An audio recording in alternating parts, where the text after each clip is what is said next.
Nuestro interés es que ustedes tuvieran lo más sólidos posible en examen respiratorio antes de pensar cardiovascular, porque van a ver que cardiovascular es un poquito más pesado, tiene como más nombres propios, como más maniobras, más signos.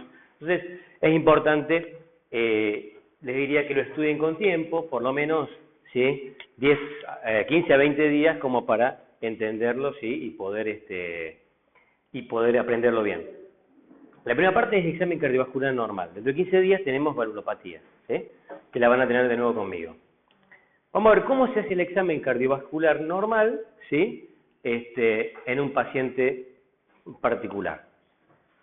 Lo primero que uno hace es tomar el pulso, ¿sí? O examinar el pulso.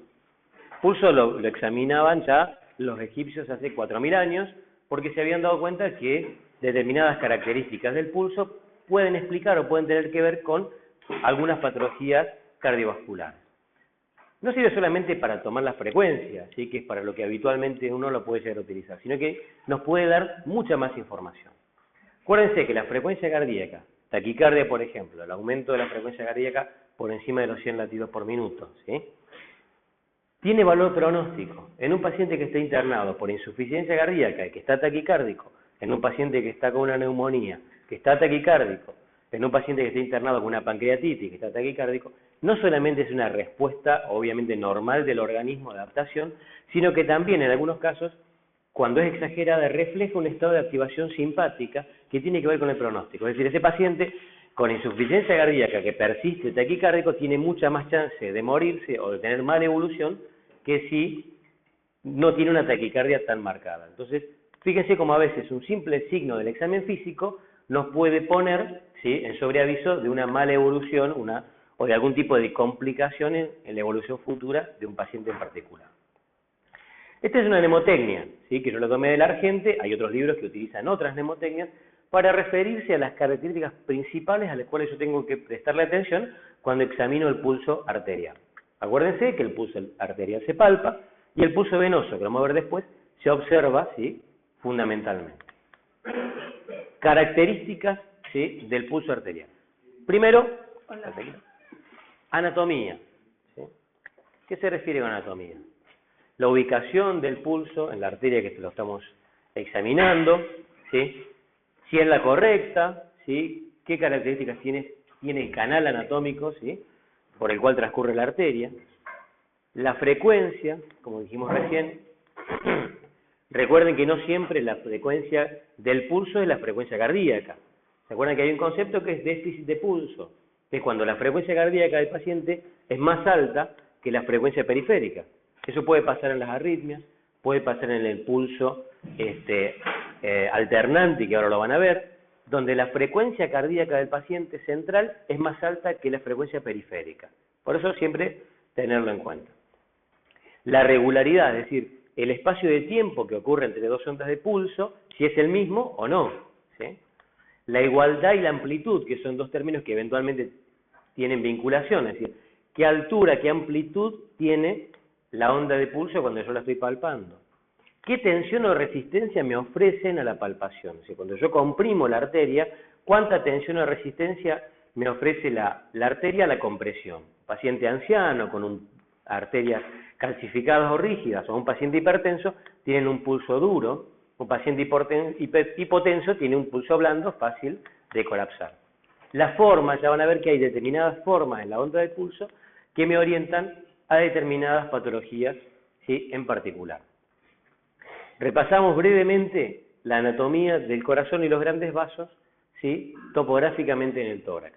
Fíjense que el corazón básicamente es una estructura mediastinal, donde los grandes vasos, arteria y arteria pulmonar, ¿sí?, la arteria pulmonar es fundamentalmente superficial, ¿sí? Por lo tanto, los fenómenos acústicos que se producen en la arteria pulmonar se auscultan en un radio de 10 centímetros alrededor de la misma, o sea, en el foco pulmonar. Aparte porque la resistencia y la presión de la arteria pulmonar es 10 veces la resistencia y la presión sistémica que tenemos en la aorta. Fíjese cómo se proyecta el ventrículo derecho. El ventrículo derecho se proyecta en la parte baja del esternón, ¿sí? Por lo tanto, si hay un crecimiento o hipertrofia del ventrículo derecho, se puede poner de manifiesto, ¿sí?, como un latido, como una expansión sistólica, que vamos a ver después cómo se llama, en la parte baja del esternón. Pase tranquilo. ¿Cómo tengo que examinar el pulso arterial y dónde lo tengo que examinar? El lugar donde frecuentemente yo lo voy a examinar es en la arteria radial. En la arteria radial es el primer pulso y cuando yo lo estoy entrevistando al paciente, comienzo el examen, ¿sí? Comienzo palpando el pulso radial con los 3 dedos intermedios, ¿sí? De mi mano, palpo el pulso radial izquierdo y el pulso radial derecho. El pulso carotidio. El pulso carotidio también es muy importante, ¿sí? ¿Por qué? Porque me va a permitir, perdón, ¿qué se pasó? ¿Sí? Me va a permitir determinar algunas características. Recuerden que cuando ustedes evalúan el pulso carotidio, ahí va a volver, no tienen que generar un masaje, ¿sí? Del seno carotidio, porque algunos pacientes que son hipersensibles, especialmente los ancianos, pueden llegar a tener inclusive hasta fenómenos, ¿sí? Sincopales, hasta un episodio sincopal, cuando uno hace un masaje carotidio en lugar, ¿sí? De palpar solamente el pulso. Bien. ¿Suele llegar a producir un shock? No, se sincopan, ¿sí? Cuando vos tenés la estimulación del seno carotidio, puedes tener dos tipos de respuesta. Una vasodepresora, que se llama donde baja la presión arterial, ¿sí? Y otra cardioinhibitoria, donde se producen pausas, ¿sí? De la frecuencia cardíaca de hasta 3 segundos. Bueno, esto excepcionalmente puede ocurrir en la gente anciana, ¿sí? Lo que se llama hipersensibilidad del seno carotidio en los ancianos, donde esos pacientes cuando se ajustan una corbata o cuando se están afeitando, hacen episodios sincopales. Es por hipersensibilidad del seno carotidio. Pero bueno, simplemente como para tenerlo en cuenta. También para tener en cuenta que es importante, ¿sí? Ocultar el cuello, ¿sí? Porque puede haber soplos propios de las arterias carótidas o propagados de otras estructuras del corazón. Arteria temporal, dijimos que es importante palparla, ¿sí? Que en condiciones normales se palpa y que cuando el paciente está hipotenso, la palpación de la arteria temporal me puede hablar de que el paciente tiene por lo menos 60 milímetros de mercurio de presión sistólica, ¿sí? Sistémica. Fíjense esta maniobra. Esta maniobra siempre nos gusta preguntarla porque es muy importante. Imagínense un paciente que viene a la guardia con dolor torácico, ¿sí? Es un hipertenso de larga data. Uno de los diagnósticos que yo voy a sospechar va a ser el de disección de aorta. Fundamentalmente, si el dolor se propaga al dorso, que ocurre muchas veces, pero no siempre. ¿Qué voy a notar en la palpación del pulso radial? Voy a notar asimetría de pulso, porque si la aorta se diseca, es muy probable que el brazo izquierdo quede con poco pulso comparado con el brazo derecho. Entonces, en esta maniobra, donde el paciente tiene los brazos cruzados arriba del tórax, yo palpo las dos arterias radiales en forma simultánea y me voy a dar cuenta que hay asimetría en el pulso. Eso en un paciente que consulta por dolor torácico propagado al dorso, que es un hombre mayor y que tiene hipertensión de larga data, me puede poner sobre la pista de una patología que si no la pienso, no la diagnostico.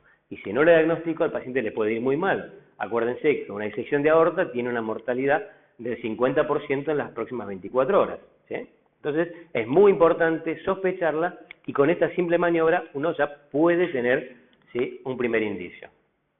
Hay que palpar el pulso axilar, ¿sí? Y fundamentalmente hay que palpar el pulso femoral también, de los dos lados, ¿sí? De los dos lados hay que palpar el pulso femoral, al igual que el pulso popliteo, ¿sí? Fíjese acá el médico pone ambas manos por detrás del hueco popliteo, los pulgares en la rótula, y habitualmente con una mano genera presión y con la otra palpa, ¿sí? Palpo el pulso popliteo de un lado y del otro.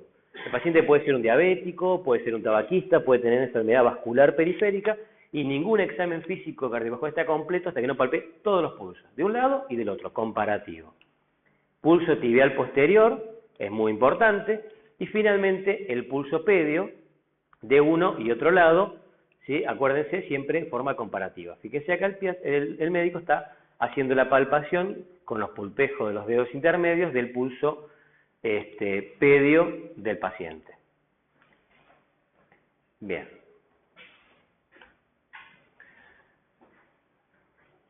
Formas en la onda de pulso. ¿Se acuerda que dijimos que hay determinadas formas en la onda de pulso o alteraciones que nos pueden poner sobre la pista de determinadas patologías? Este es un pulso normal, ¿sí? Este es un pulso desigual, irregular, pero rítmico, ¿sí? Fíjense por qué está producido. Por extrasístoles ventriculares, ¿sí? El paciente tiene una bigeminia ventricular y cada extrasístole, ¿sí?, es posterior a un latido, ¿sí?, normal. Por lo tanto, la onda de pulso es mucho más amplia en el latido normal y de mucho menor amplitud en el latido extrasistólico, ¿sí? Pulso desigual, porque la amplitud varía, ¿sí?, irregular, pero rítmico. Más importante que este tipo de pulso es uno que es patognomónico, ¿sí?, o muy frecuente de la insuficiencia cardíaca, que es el pulso alternante. Siempre les cuento que siendo residente de clínica médica o medicina interna, me enseñaron que si uno quiere convencer a un cardiólogo que el paciente que uno está tratando tiene insuficiencia cardíaca, lo primero que uno tiene que, digamos, decirle al paciente decirle al médico es que el paciente no tolera el decúbito, tiene pulso alternante y tiene tercer ruido. ¿Sí? El pulso alternante es muy característico de la insuficiencia cardíaca sistólica y fíjense cómo la onda de pulso varía latido a latido, ¿sí? Es más amplio en un latido y más baja, o sea, de menor amplitud en el otro. Esto es porque cada latido, ¿sí?, tiene un volumen efectivo distinto y eso genera ese cambio, ¿sí?, en la amplitud de la onda de pulso. El pulso es desigual porque la amplitud es distinta, pero es regular porque los espacios de tiempo entre cada onda de pulso son iguales.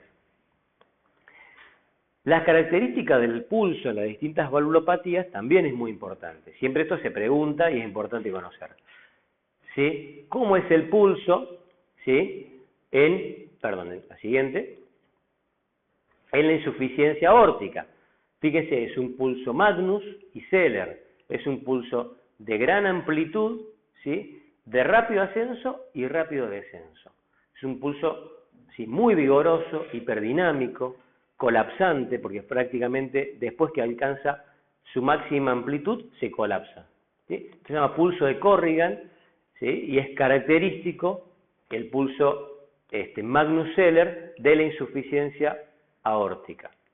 En la estenosis aórtica, por el contrario, el pulso es de baja amplitud, porque hay una obstrucción al vaciado ventricular. Entonces, el pulso es parvus tardus, ¿sí? Es de lento ascenso y lento descenso, pero de baja amplitud. ¿Cómo es el pulso entonces en la estenosis aórtica? Parvus tardus. ¿Cómo es el pulso en la insuficiencia mitral? Donde el ventrículo vacía parte de su volumen hacia la aurícula izquierda. Es de baja amplitud también, pero es de rápido ascenso y rápido descenso. Se llama Parvus Zeller, ¿sí? Pulso de la insuficiencia mitral.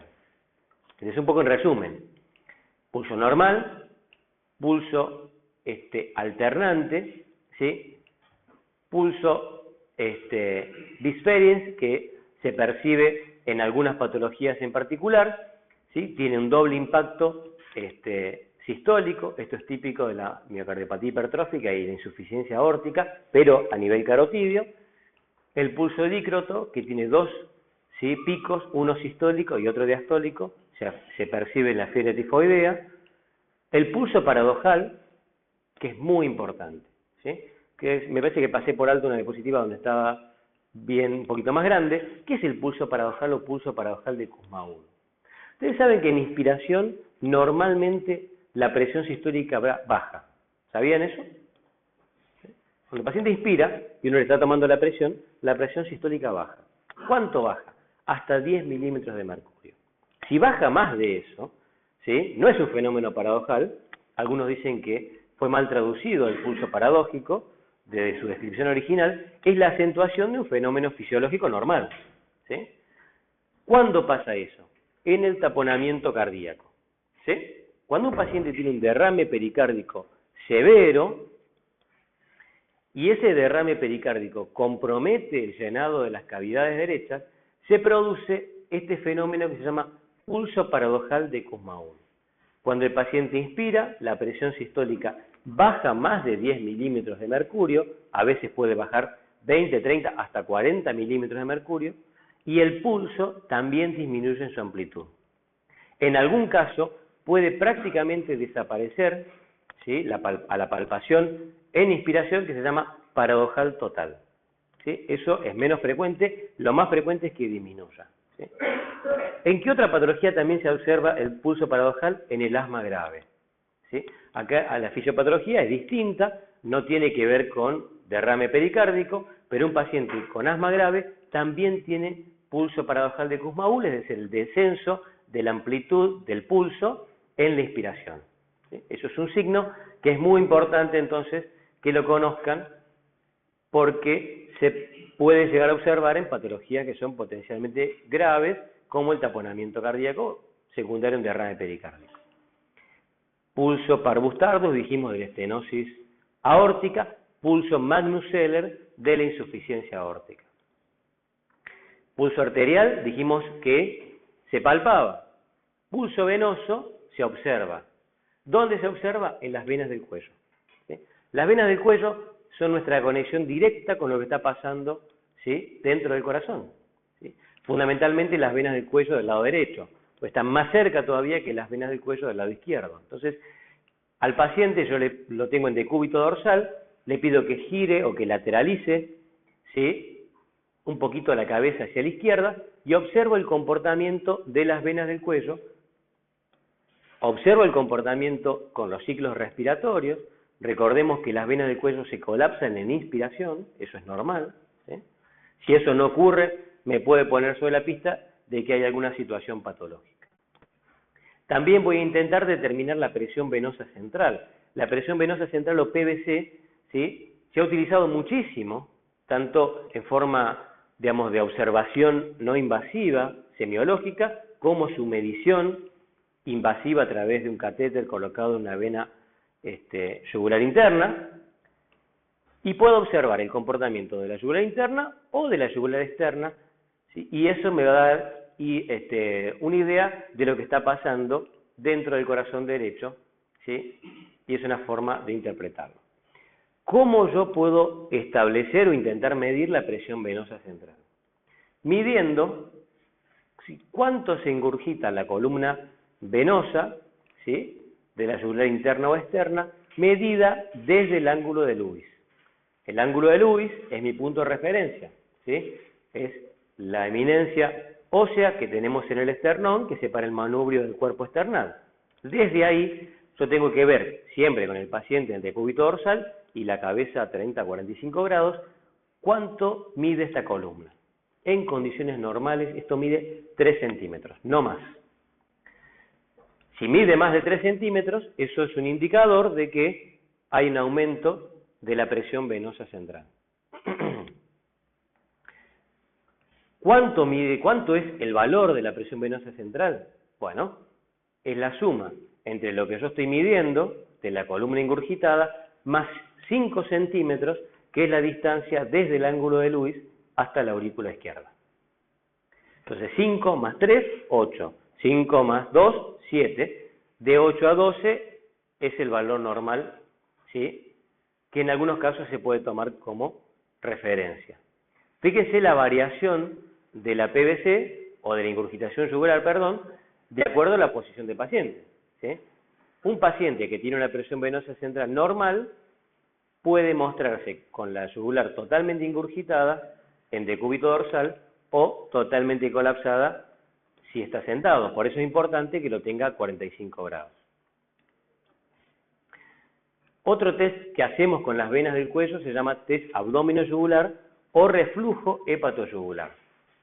Es un test donde yo tengo que observar las venas del cuello mientras el médico presiona la parte superior del abdomen o el hipocondrio derecho durante 10 segundos.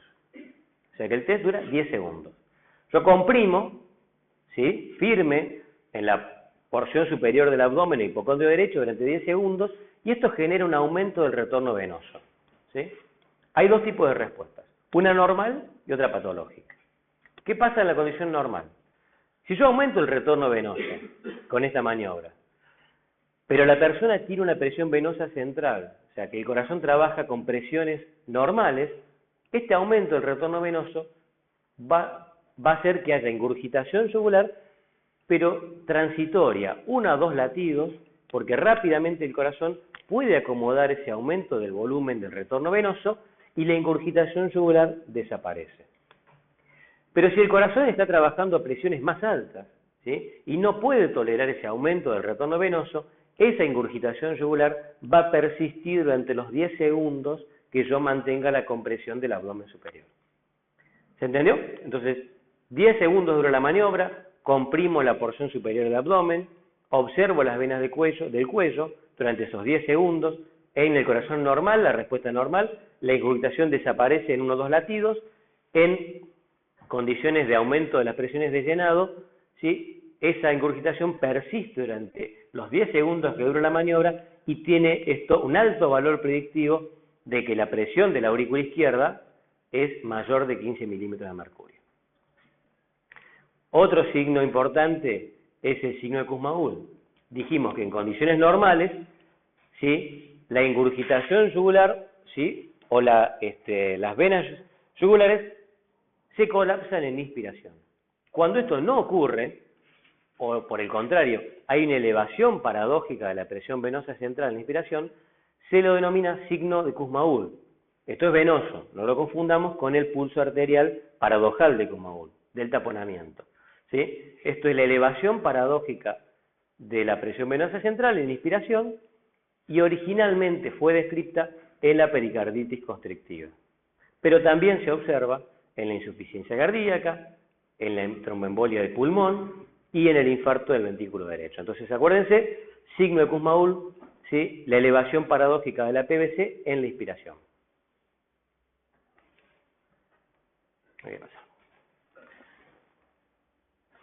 Vamos a palpar el choque de la punta. ¿Qué es el choque de la punta? El choque de la punta es una zona muy pequeña, de 1 a 2 centímetros, ¿sí?, que representa el punto de contacto entre la región más apical del ventrículo izquierdo, ¿sí?, y la pared torácica, ¿sí?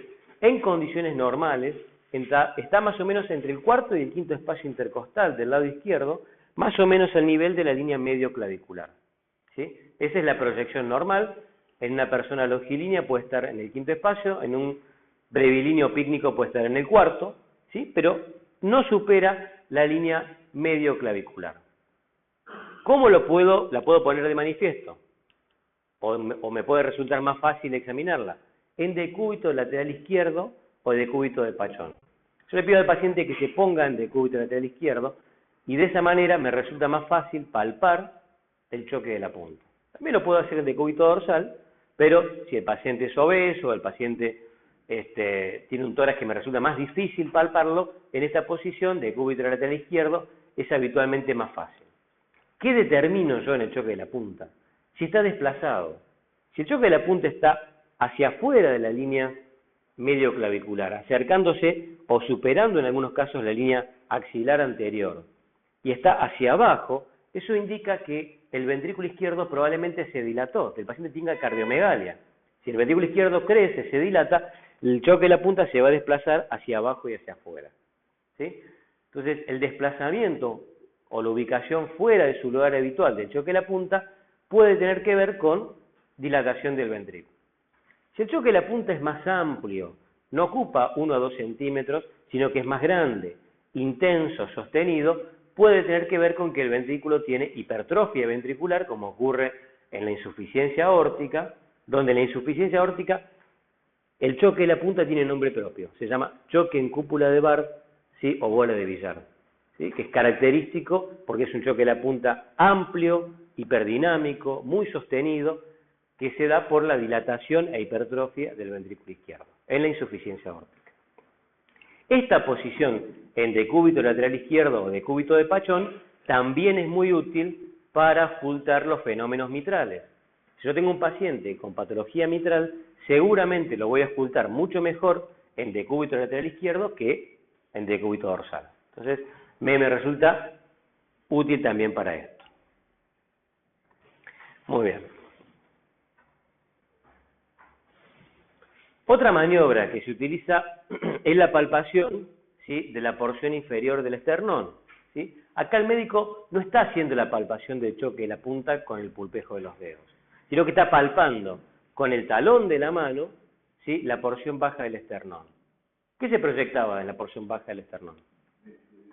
El ventrículo derecho. Entonces, acá lo que estamos intentando poner de manifiesto es si hay hipertrofia o dilatación, ¿sí?, o ambas cosas, del ventrículo derecho.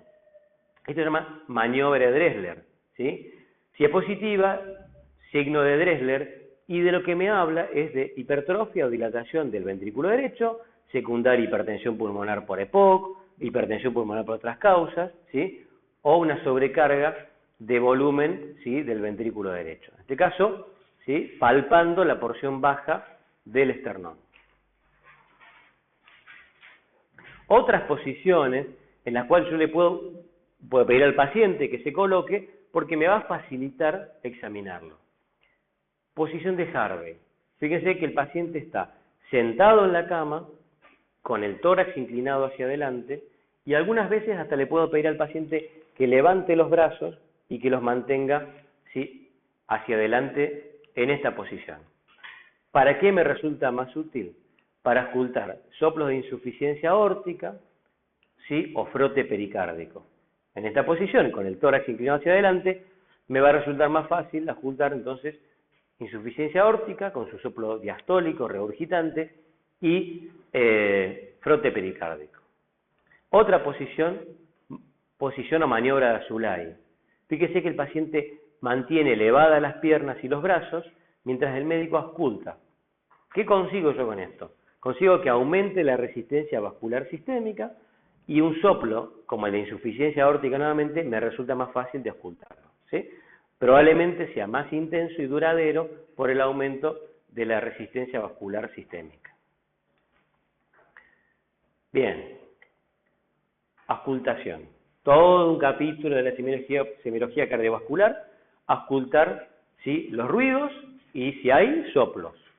Pero primero aprendamos los focos de auscultación. Foco aórtico, tricuspidio, mitral, pulmonar y accesorio aórtico. Foco aórtico, ¿sí? No es un punto, ¿sí?, absoluto en todos los pacientes, pero es una zona aproximada, ¿sí?, segundo espacio intercostal derecho, 1 o 2 centímetros por fuera del borde externo, del borde del esternón, ¿sí?, la línea paraesternal. Foco aórtico. ¿Qué voy a ocultar mejor en el foco aórtico? Seguramente un soplo sistólico efectivo, ¿sí?, aórtico. Un foco diastólico, regurgitante, aórtico, también lo voy a ocultar muy bien, ¿sí? Voy a ocultar muy bien seguramente el componente aórtico del segundo ruido. ¿Qué voy a ocultar en el foco mitral? El foco mitral está más o menos en la zona del choque de la punta, ¿sí? En el foco mitral también voy a ocultar muy bien el primer ruido, voy a ocultar soplos mitrales, ¿sí? En el foco tricuspidio, que está un poco por encima y por dentro, en la línea paraesternal izquierda, voy a ocultar fundamentalmente, ¿sí?, soplos tricuspidios, ¿sí? El foco pulmonar, segundo espacio intercostal, línea paraesternal izquierda, un poquito hacia afuera. El foco pulmonar, ahí voy a ocultar fenómenos vinculados a la arteria pulmonar y voy a ocultar muy bien el componente pulmonar del segundo ruido. Componente pulmonar del segundo ruido que en condiciones normales no se va a ocultar mucho más allá del foco pulmonar, ¿sí? Porque es suave. Acuérdense que la pulmonar tiene 10 veces menos resistencia y presión que el circuito sistémico y por lo tanto los fenómenos acústicos son bastante restringidos en esa zona. El foco aórtico accesorio en muchos casos me resulta útil. Puedo tener un soplo regurgitante aórtico que se dirige desde el foco aórtico a la región de la punta. Si es más intenso en el foco aórtico, puedo sospechar patología de la raíz de la aorta, en la insuficiencia. Si es más intenso en el foco accesorio aórtico DERV, puedo sospechar más patología de la válvula aórtica más que de la raíz de la aorta. Bien, foco entonces de ocultación. Bien. Eventos del ciclo cardíaco. Es muy importante que lo repasen, ¿sí? Como dijimos al comienzo, entonces, ¿por qué? Porque me va a permitir, de alguna forma, sincronizar eventos eléctricos y mecánicos, y también acústicos, ¿sí? ¿Cuándo ocurre el primer ruido? ¿Cuándo ocurre el segundo ruido? ¿Cuándo ocurre el tercer y cuarto ruido? Que ahora vamos a ver que son patológicos. Recuerden la diástole, ¿sí? Sus 3 etapas, ¿sí? Llenado diastólico rápido, ¿sí? Diastasis, la sístole auricular y por supuesto previo a eso el periodo de relajación, ¿sí? Isovolumétrico. Primer ruido. El primer ruido tiene un carácter un poco más grave que el segundo, retumba un poquito más, dura más tiempo, ¿sí? Y tiene 4 componentes. Clásicamente se lo describió como el cierre de la válvula mitral y el cierre de la válvula tricuspidia, y no está mal, pero eso es una explicación parcial. Lo que hoy se cree es que el sonido se produce porque la sangre se desacelera bruscamente contra el plano valvular. Esa sangre que se desacelera contra el plano valvular y obliga a la válvula mitral a cerrarse es lo que produce el componente fundamental del primer ruido, que es el mitral y también el tricuspidio, aunque es menos intenso. 2 componentes más que son accesorios, pero que hay que conocerlos, el componente auricular y el componente aórtico. El segundo ruido tiene 2 componentes solamente, que es el componente aórtico y el componente pulmonar, ¿sí? ¿Con qué tiene que ver, sí, el componente aórtico? Con el cierre de la válvula aórtica, que ocurre antes que el cierre de la válvula pulmonar. ¿Por qué ocurre antes? Porque la sangre retrocede más rápidamente en el circuito sistémico porque tiene más resistencia, ¿sí? Y la onda de retroceso es más precoz. Entonces, primero se cierra, ¿sí? La válvula aórtica y después la válvula pulmonar. ¿Qué causas me pueden producir aumento o disminución en la intensidad? Esto es muy importante. Aumento en la intensidad del primer ruido, fundamentalmente la estenosis mitral. No es la única causa, pero es la más frecuente, la que ustedes quizás deben recordar, ¿sí? Fundamentalmente cuando la estenosis mitral es leve o es moderada, ¿sí? En esta valvulopatía hay compromiso del aparato subvalvular mitral, ¿sí? Y esto genera un aumento en la intensidad del primer ruido cardíaco. Por el contrario, en la insuficiencia mitral hay un escape de sangre del ventrículo a la aurícula, ¿sí? Esto impide, ¿sí?, que la presión del ventrículo izquierdo aumente correctamente y hace que el primer ruido sea menos intenso. En muchos casos, la disminución de la intensidad del primer ruido me ayuda a mí a sospechar que la insuficiencia mitral es severa. Yo tengo un paciente que consulta por disnea, que tiene un soplo sistólico, regurgitante, que se propaga hacia la axila, ¿sí?, que es solo sistólico y que tiene un primer ruido disminuido y probablemente tiene un pulso parvus celer. Seguramente esa disminución del primer ruido me ponga sobre la pista que la insuficiencia mitral es severa. El segundo ruido también tiene causas de aumento y de disminución. Pero ¿cuáles son las más importantes? Las de disminución. Las de aumento tienen que ver con aumento de las resistencias. Entonces, en la hipertensión arterial o en la hipertensión pulmonar van a ser 2 causas frecuentes de aumento en la intensidad del componente aórtico y del componente pulmonar del segundo ruido. Pero causas de disminución de la intensidad suelen ser, ¿sí?, estar vinculadas a valvulopatía aórtica. Y en las valvulopatías aórticas, fundamentalmente en la estenosis aórtica, la disminución del componente aórtico del segundo ruido marca severidad, ¿sí?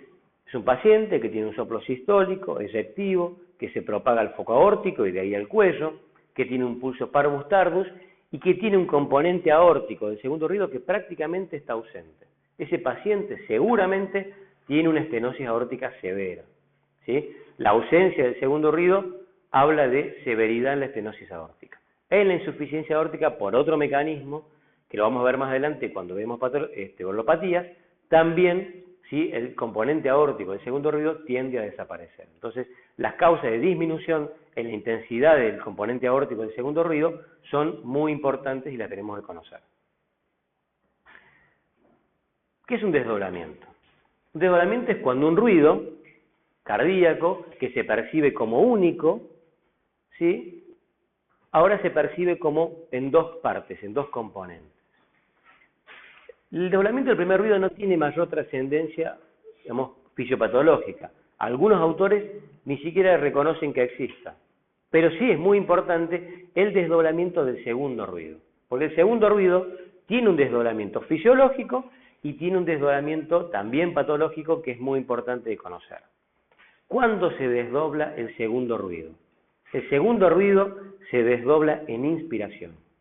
Hay una mnemotecnia que uno siempre aprende, que es PESI, primero en expiración, segundo en inspiración. En inspiración, el aumento del retorno venoso hace que el componente aórtico se adelante un poquito, el pulmonar se retrase, y eso permita que yo perciba al segundo ruido como dos componentes, en inspiración. Eso es normal. Pero ¿qué pasa cuando este desdoblamiento ocurre tanto en inspiración como en expiración? O sea, el segundo ruido está permanentemente desdoblado, ¿sí?, tanto en inspiración como en expiración. A veces ese desdoblamiento es amplio, ¿sí?, bien amplio y fijo, dura siempre lo mismo. Eso es patognomónico de la comunicación interauricular, de la CIA, porque este shunt de izquierda a derecha va, ¿sí?, a abolir ese mecanismo que se produce en la inspiración, y permanentemente los dos componentes del segundo ruido están separados, ¿sí? Entonces, desdoblamiento fijo y amplio del segundo ruido es patognomónico de comunicación interauricular. Entonces, el desdoblamiento del segundo ruido, tenemos uno fisiológico, uno paradojal y el fijo. El fisiológico ocurre en la inspiración. El fijo, ¿sí?, ocurre en la comunicación intraauricular. Y en el bloqueo de rama izquierda, donde la activación eléctrica del corazón es a la inversa, primero del lado derecho y después del lado izquierdo, ¿sí?, se produce un desdoblamiento paradojal porque primero se cierra la válvula pulmonar y después la aórtica, ¿sí? Pero el que más trascendencia tiene clínica es el desdoblamiento fijo y amplio, que me puede poner sobre la pista de una comunicación interauricular. Tercer ruido. Primero y segundo ruido son normales. El desdoblamiento inspiratorio es normal. Ocurren en sístole. Tercer y cuarto ruido son patológicos, fundamentalmente alguna de las formas del tercer ruido, ahora vamos a aclarar cuándo no lo es, y ocurren en diástole, ¿sí? Tercer y cuarto ocurren en diástole. ¿Cuándo ocurre el tercero? Ocurre al final de la fase de llenado rápido del ventrículo izquierdo. La primera fase de la diástole. Si al final de la fase de llenado rápido del ventrículo izquierdo el ventrículo está rígido, ¿sí?, eso desacelera bruscamente la sangre y produce un sonido grave que se oculta mejor, ¿sí?, con la campana del estetoscopio que con la membrana, y fundamentalmente a nivel del cuarto espacio intercostal. Es decir, bien más vale en la zona de la punta del corazón y nunca en la base. Siempre en esta zona, en la punta. Ahí es donde se oculta el tercer ruido. Es como un retumbo. Es grave, de baja intensidad. No tengo que apretar mucho la campana o la membrana del estetoscopio para poder ocultarlo. Y en general suele indicar disfunción sistólica del ventrículo izquierdo. Yo les dije que si uno quiere convencer a alguien de que el paciente tiene insuficiencia cardíaca, le tiene que decir que no tolera el decúbito, que tiene pulso alternante y que tiene tercer ruido. Hay situaciones en las cuales el tercer ruido no refleja disfunción sistólica del ventrículo izquierdo, sí. Puede obedecer a sobrecarga de volumen, en los pacientes, en la mujer embarazada puede tener un tercer ruido, ¿sí? Puede obedecer a otras causas, ¿sí?, pero habitualmente uno lo vincula en un contexto clínico adecuado a disfunción sistólica del ventrículo izquierdo. La diástole de nuevo. Al final del llenado rápido, tercer ruido. ¿Y el cuarto? ¿Cuándo? Cuando hay cuarto ruido, ocurre acá, en la sístole auricular, o sea, al final de la diástole. Acuérdense que el ventrículo izquierdo se llena el 70% en el llenado rápido. Y el otro 30% restante entre el llenado lento y la contracción auricular. Fundamentalmente la contracción auricular, ¿sí?, que colabora con el 25% del llenado ventricular. En esta parte es cuando se produce el cuarto ruido.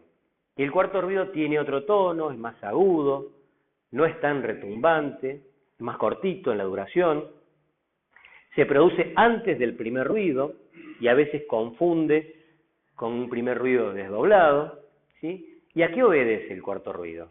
El cuarto ruido obedece también a un corazón rígido, ¿sí? Que es poco distensible, habitualmente porque está hipertrófico, ¿sí? Un paciente con estenosis aórtica siempre tiene cuarto ruido, pero para que tenga cuarto ruido tiene que estar en ritmo sinusal, porque si no tiene patada auricular, ¿sí? No, obviamente no hay cuarto ruido posible.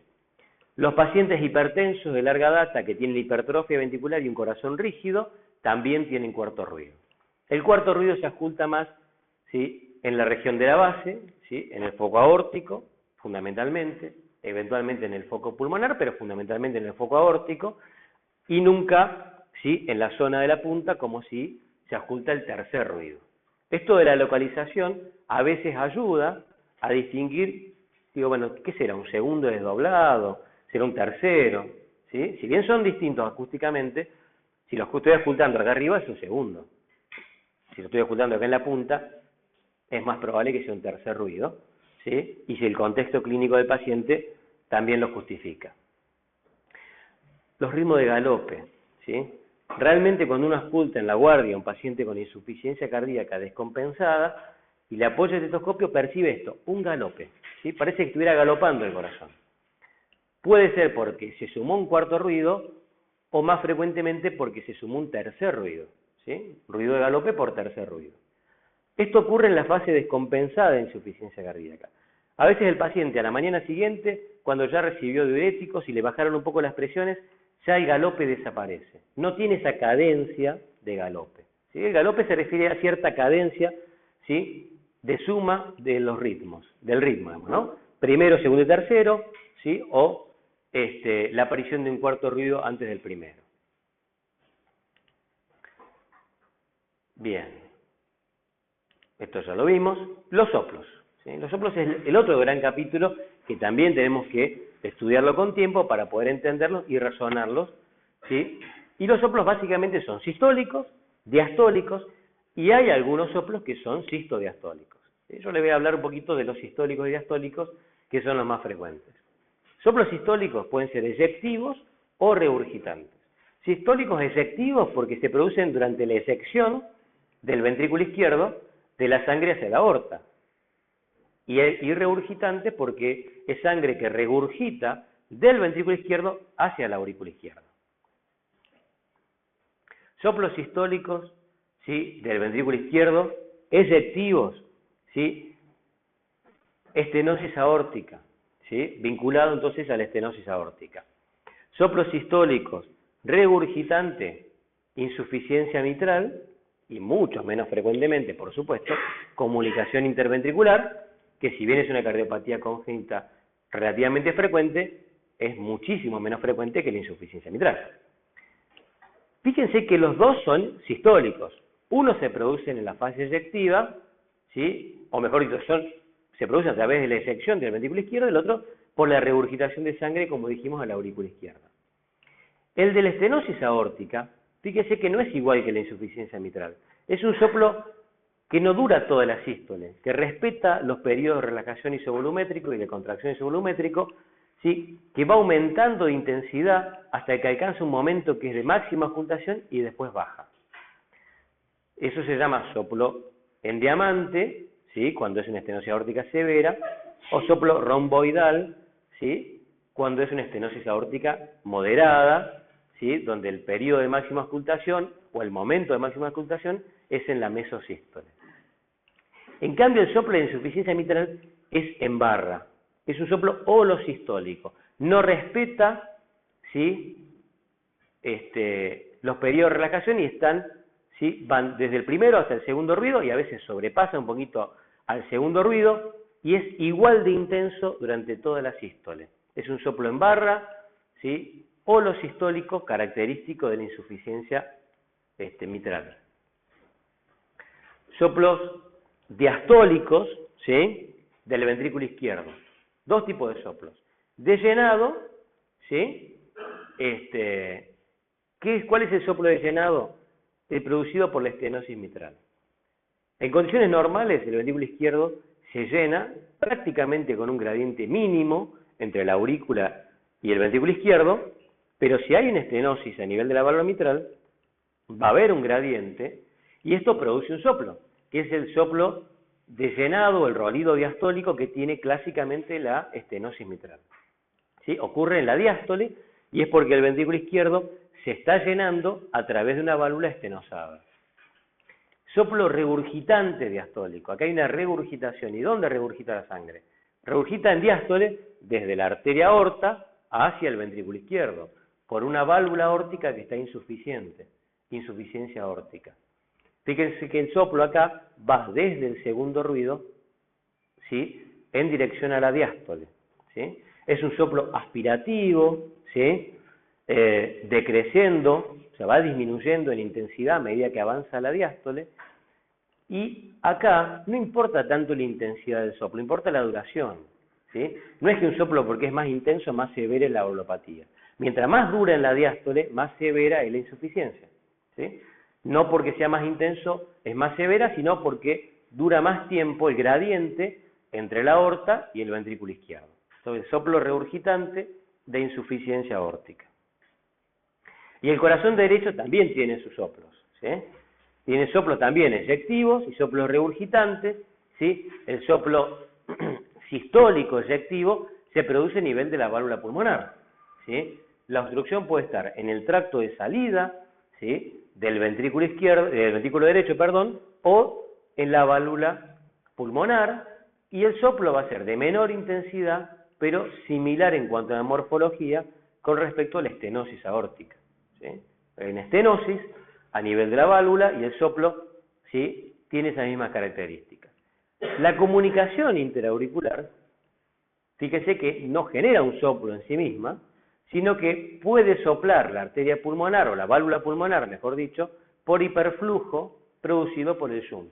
Entonces, ese hiperflujo que tienen las cavidades derechas puede generar un soplo sistólico eyectivo a nivel de la arteria pulmonar. Acá lo que ustedes ven es el desdoblamiento fijo y amplio del segundo ruido.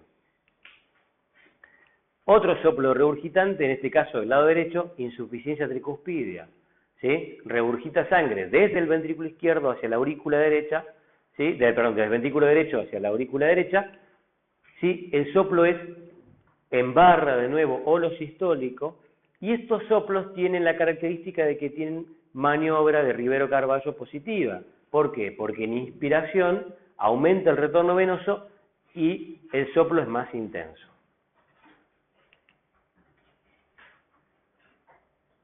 Soplos diastólicos, ¿sí?, del ventrículo derecho, soplo de llenado por estenosis tricuspidia. Un paciente que tiene estenosis mitral reumática, la causa más frecuente, el 25% también tienen agresión de la válvula tricuspidia. Al revés no, siempre tiene que haber agresión mitral para que haya tricuspidia, ¿sí? Tricuspidia aislada es excepcional. Hay un soplo de llenado, también por gradiente, ¿sí?, desde la aurícula derecha al ventrículo derecho. Y finalmente, el soplo de la insuficiencia pulmonar, que tiene nombre propio, que se llama soplo de Graham-Still, que es un soplo de regurgitación de sangre desde la arteria pulmonar hacia el ventrículo derecho. Las mismas características que en la insuficiencia aórtica, pero de menor intensidad, ¿sí? Mientras más dura en la diástole, más severa probablemente sea la insuficiencia. Bien, ya estamos casi terminando, chicos. ¿Cómo se propagan los soplos? Cuando yo describo en la historia clínica la semiología cardiovascular, describo el primer ruido, el segundo ruido, si el desdoblamiento es fisiológico o no, ¿sí?, si están aumentados o disminuidos de intensidad, describo los silencios, si están libres o están ocupados, si están ocupados por un soplo, si es sistólico, si es regurgitante, si es de llenado. ¿Qué propagación tiene? Si es un soplo aórtico, seguramente se va a propagar al cuello, ¿sí? Si es un soplo mitral, probablemente se propague hacia la axila. Si es un soplo de insuficiencia aórtica, probablemente sí, el soplo tenga esta dirección, desde el foco aórtico a la punta o desde el foco accesorio hacia la punta. O sea, la propagación del soplo me puede ayudar, ¿sí?, a interpretar dónde se está produciendo, o sea, en qué lugar se oculta más y hacia dónde se dirige acústicamente. Bien, y creo que queda una sola más, que es, si puedo, tengo que intentar referir hasta qué parte de la sístole o de la diástole llega. Es decir, si es proto, meso o telesistólico, y si es proto, meso o telediastólico. ¿De acuerdo? Bien, creo que con esto ya terminamos, ¿sí? En 15 días, vayan estudiando esto del examen cardiovascular normal, vamos a ver cómo se comportan estos hallazgos en las distintas valvulopatías. ¿De acuerdo? Muy bien, los dejo en libertad.